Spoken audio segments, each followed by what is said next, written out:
위대한 상인의 비밀 3장. 겨울이었다.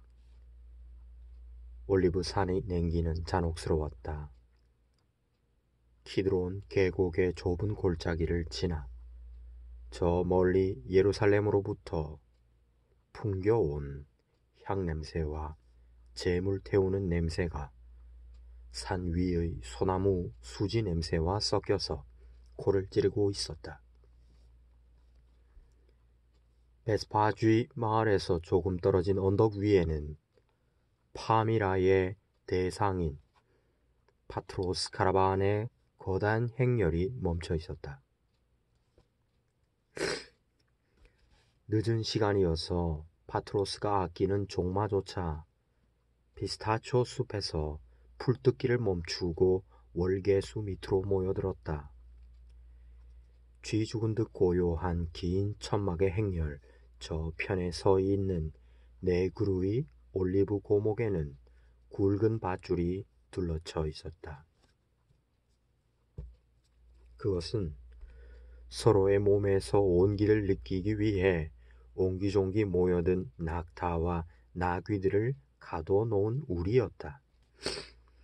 진마차 주위를 돌고 있는 2명의 경비를 제외하면 움직이는 것이라고는 염소의 털로 만들어진 파트로스의 거대한 천막에 길게 드리워진 그림자뿐이었다.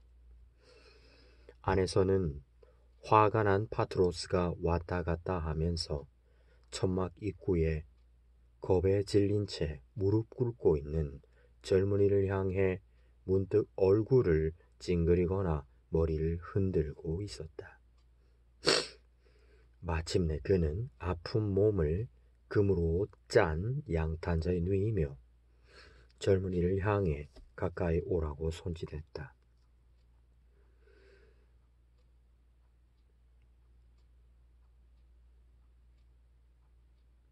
하피드, 자네는 항상 나를 위해 열심히 일해왔지.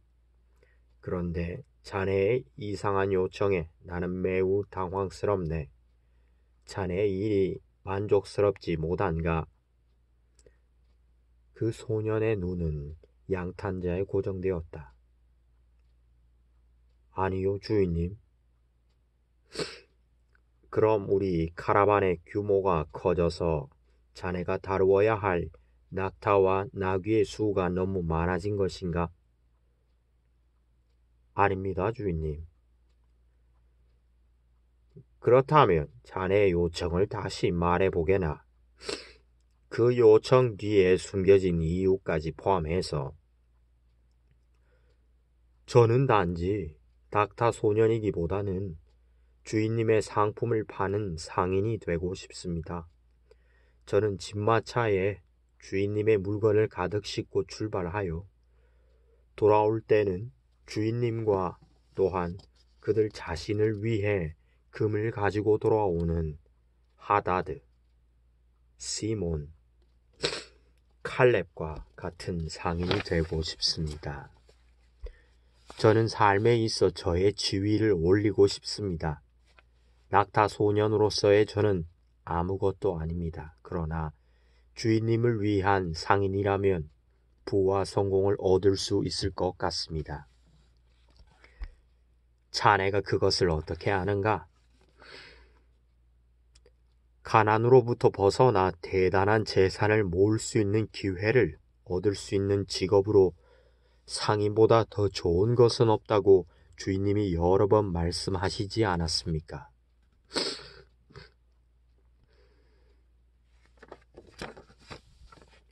파트로스는 고개를 끄덕이고는 질문을 던졌다.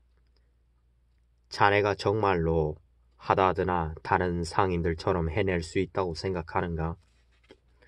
하피드는 파트로스를 의식적으로 쳐다보며 대답했다. 저는 칼렙이 판매 부진의 이유를 운이 없는 것으로 돌릴 때 주인님께서 누구든지 판매 원리를 배우고 적용시킨다면 짧은 시간 내에 많은 물건을 팔 수 있다고 말씀하시는 것을 여러 번 들었습니다. 만일 모두가 바보라고 부르는 칼렙이 그 원리들을 배울 수 있다면 저라고 왜 못하겠습니까? 그래, 만일 자네가 그 원리를 터득한다면 자네의 인생에 있어 목표는 무엇이 될까? 하피는 주저하다가 말했다. 주인님이 대상인이라는 것은 누구나 알고 있습니다. 이 세상에 주인님이 세운 것만한 상업왕국은 존재하지 않습니다. 그러나 저의 야망은 주인님보다 더 큰 상인, 더 큰 부자가 되어 전 세계에서 가장 위대한 상인이 되는 것입니다. 파트로스는 뒤로 기대어 젊은이의 고무스름한 얼굴을 찬찬히 뜯어보았다. 그의 옷은 낙타 냄새를 풍기고 있었으나 그의 언행에서는 조금도 비굴한 점을 찾아볼 수 없었다. 그러면 자네는 그 많은 재산과 그의 수반되는 엄청난 권력을 어디에 쓰겠는가? 저는 주인님처럼 할 것입니다. 저의 가족들에게 세상에서 가장 좋은 물건을 제공하고 나머지는 가난한 사람들에게 나누어 주겠습니다. 파트로스는 머리를 가로저었다. 이 사람아, 삶의 목표가 재물이 되어서는 안 되네. 자네의 말은 거창하나 그것은 단지 말일 뿐이야. 진정한 부는 마음에 쌓이는 것이지 지갑에 모이는 게 아닐세. 하피드는 반박했다. 그럼 주인님은 부자가 아닌가요? 노인은 하피드의 대담함에 미소 지었다. 하피드야, 물질적인 부로 말하자면 나와 궁전 밖에 사는 거지와의 차이는 단 하나뿐이야. 그 거지는 단지 다음 끼니를 걱정하고 나는 내 삶의 마지막 끼니를 걱정한다는 점이지.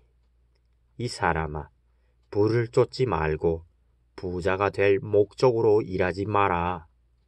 그 대신 행복을 위해 힘쓰고 사랑받기 위해 사랑하기 위해 노력하게. 그리고 무엇보다 중요한 것은 마음의 평온을 얻는 일이야. 하피드는 계속해서 반박했다. 그러나 그런 것들은 재물이 없이는 불가능한 것입니다. 누가 가난하면서 마음의 평화를 얻을 수 있겠습니까? 어떻게 허기진 배를 가지고 행복할 수 있겠습니까? 가족들에게 입을 옷과 먹을 음식, 잘 집을 제공하지 못하면서 어떻게 사랑을 보여준다고 하겠습니까? 주인님이 말씀하시듯이 부는 그것이 다른 사람에게 기쁨을 줄 수 있을 때 좋은 것입니다.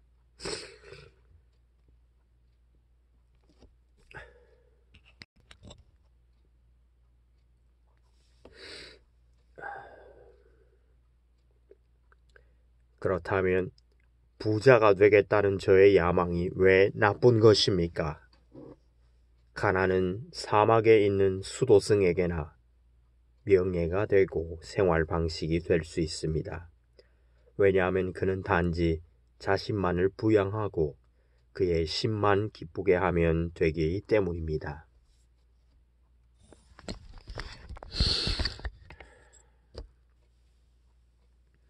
그러나 저에게 가난이라는 것은 능력이나 야망의 부족을 의미할 뿐입니다. 저는 능력이나 야망이 부족하다고 생각지 않습니다. 파트로스는 이 말을 찡그리며 물었다.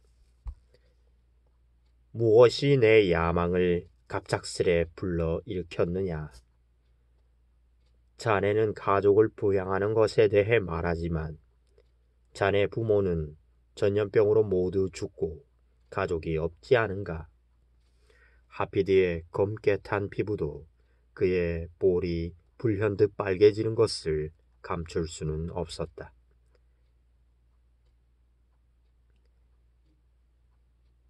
여기에 오기 전 헤브론에 머물 때 칼네의 딸을 만났습니다. 그녀는 어허, 이제야 진실이 나오는군. 숭고한 생각이 아니라 사랑이 우리 낙타지기 소년을 세상과 싸울 준비를 갖춘 용감한 투사로 만들었군. 칼레는 매우 부자지. 그의 딸과 낙타지기 소년이라 절대 안 되지. 그러나 그의 딸과 부자이면서 젊고 잘 생긴 상인이라면 그렇다면 문제가 다르지. 좋아, 젊은 투사요. 상인으로서 경력을 쌓을 수 있도록 내가 도와주마. 젊은이는 무릎을 꿇고 파트로스의 옷을 움켜잡았다. 주인님, 어떻게 이 고마움을 표시할 수 있을까요? 파트로스는 하피드를 떼어놓고 뒤로 물러났다. 자, 감사하는 마음은 잠시 미뤄두게. 내가 자네에게 무슨 도움을 주든지 그것은 자네 스스로 움직여야 할 산에 비하면 모래 아래 불과하다네.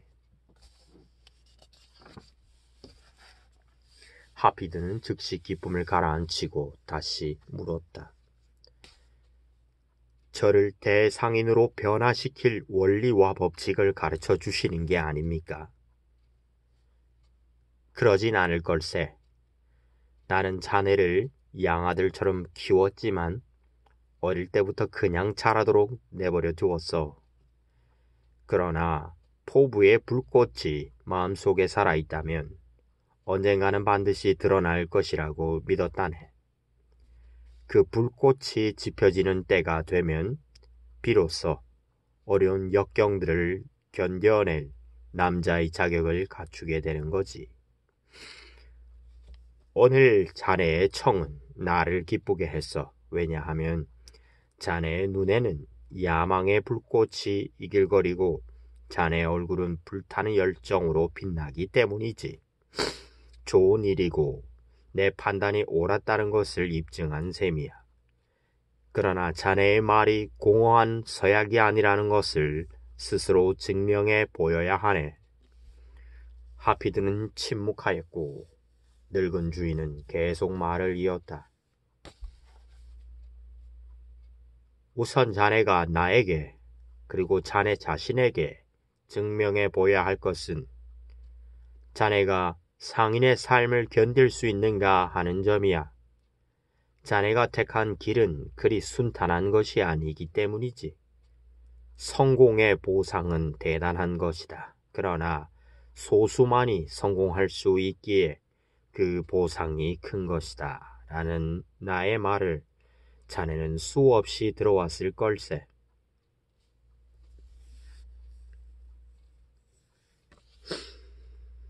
많은 사람들이 성공에 필요한 모든 도구를 이미 갖고 있음을 깨닫지 못한 채 좌절하고 실패에 굴복하고 말지.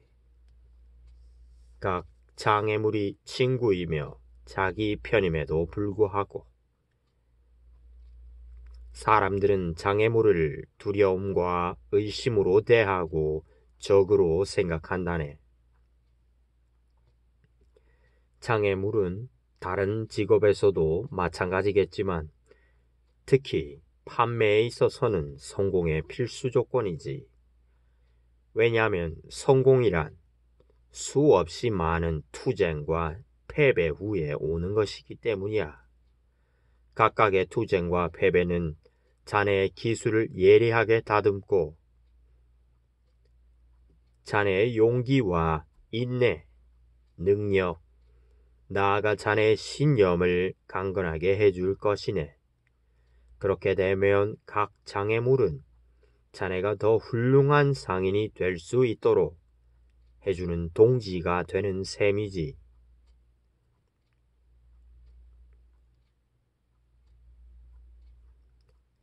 아니면 아예 포기하도록 하는 동지이거나 매번 좌절을 겪을 때마다 앞으로 나아가는 기회를 얻는 것이라네.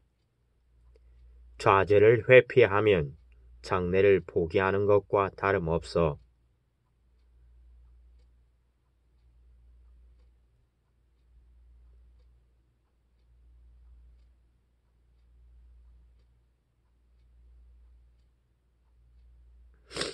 하피드는 고개를 끄덕이며 말을 하려고 했다. 그러나 파트로스가 손을 들어 막고는 계속 말했다. 게다가 자네는 세상에서 가장 외로운 직업을 택한 것이네. 저 업신당하는 세리들도 해가 지면 집으로 돌아가고 로마의 군인도 집이라 부르는 막사가 있지. 하지만 자네는 모든 친구나 사랑하는 사람들과 멀어져 지는 해를 바라보아야 하네. 어둠 속에서 낯선 집을 지나거나 식구들이 호롱불 밑에 모여 앉아 단란하게 저녁 식사하는 모습을 보는 것보다 더한 외로움은 없어. 자네가 시험을 받는 때는 바로 이런 외로움의 순간이지. 이런 시험을 어떻게 극복하느냐가 자네의 경력에 커다란 영향을 미치게 되네. 자네가 낙타만 데리고 노상에 있게 될 때는 낯설고도 섬뜩한 느낌을 갖게 되지. 그래서 상인으로서의 목표나 가치는 잊어버리고 아이처럼 안전과 사랑을 갈구하게 되지. 훌륭한 상술과 가능성을 가졌다고 생각되던 사람이 도중에 낙오되는 경우는 얼마든지 있다네. 게다가 아무것도 팔지 못했을 때 자네를 위로해 주거나 기분을 전환시켜 줄 사람은 아무도 없어. 단지 자네 지갑에서 돈을 뺏으려고 생각하는 사람들이 있을 뿐이네. 주인님의 말씀을 명심하겠습니다. 자, 시작하지. 이제 더 이상의 조언은 필요 없어. 자넨 지금 덜 익은 퍼런 배처럼 내 앞에 서 있다네. 그 배가 달게 익을 때까지는 배라고 부를 수도 없지. 마찬가지로 자네는 지식과 경험을 충분히 쌓을 때까지 상인이라 불릴 수 없어. 그럼 어떻게 시작하면 될까요? 아침이 되면 내가 실비오에게 부탁하겠네. 그는 자네 몫으로 이음새가 없는 가장 좋은 옷을 내줄 걸세. 그 옷은 염소의 털로 짠 것이라 폭에도 견딜 수 있고 꼭두선이 나무의 뿌리로 붉게 염색돼 그 색깔이 오랫동안 유지될 것이네. 옷단 안쪽에 수놓인 작은 별이 세상에서 가장 좋은 옷을 만드는 톨라라는 생산조합의 상표이지. 별 옆에 수놓인 네모 속의 원은 나의 상표인데 이 두 상표가 전국에서 가장 인정받는 품질로 유명하지. 우리는 그 옷을 셀 수 없이 많이 팔았고 나와 오랫동안 거래한 유태인들은 그 옷을 아베야라고 부르더군. 옷을 나귀에 싣고서 새벽에 베들레헴으로 가게. 그 마을은 우리가 여기 도착하기 전에 지났던 마을이야. 우리 상인들은 아무도 거길 방문하지 않는다네. 마을 사람들이 워낙 가난해서 거기서 물건을 파는 것은 시간 낭비라고 생각하기 때문이지. 그러나 수년 전 나는 그 마을에서 양치기들에게 수백 벌의 옷을 팔았다네. 자네가 가져간 옷을 팔 때까지 베들레헴에 머물도록 하게.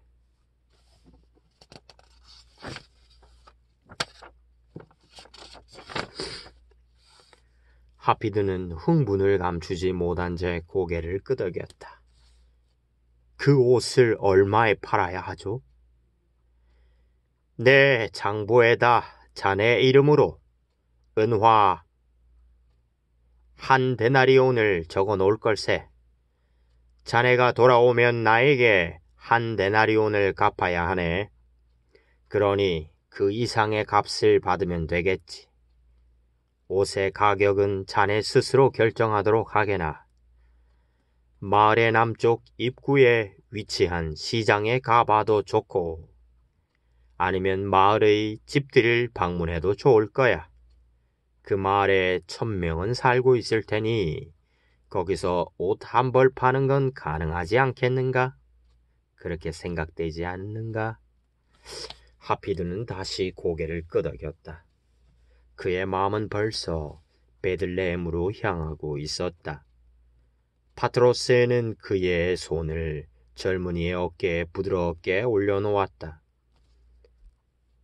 자네가 돌아올 때까지 자네의 자리를 다른 사람으로 채우진 않을 걸세. 자네가 판매에 소질이 없다는 걸 알게 되더라도 나는 이해할 것이니 자네 자신을 불명예스럽게 생각하지 말게. 노력했는데도 실패하는 것에 대해 부끄러워하지 말게. 실패해보지 않았다는 것은 노력해보지도 않았다는 말과 같으니까. 자네가 돌아오면 난 자네의 경험에 대해 자세히 물어볼 것이네. 그러고 나서 자네의 기막힌 꿈을 실현할 수 있도록 어떻게 도울 것인지 결정하겠네. 하피드는 허리를 굽혀 인사하고 몸을 일으켰다. 그러나 노인의 말은 끝나지 않았다. 이 사람아, 새로운 삶을 시작함과 동시에 꼭 기억해야 할 교훈이 있네. 이 말을 항상 마음에 새기면 야망을 가진 모든 사람이 그러했듯이 분명히 부딪히게 될 불가능해 보이는 장애물을 극복할 수 있을 거야. 하피드가 말했다. 그 교훈이 뭡니까? 성공하겠다는 의지가 충만하다면 실패가 결코 너를 굴복시킬 수 없다는 것이지. 파트로스는 젊은이에게 다가갔다. 나의 말을 완전히 이해하였느냐? 예, 주인님. 그럼 한번 되뇌어 보아라. 성공하겠다는 의지가 충만하다면 실패가 결코 나를 굴복시킬 수 없다.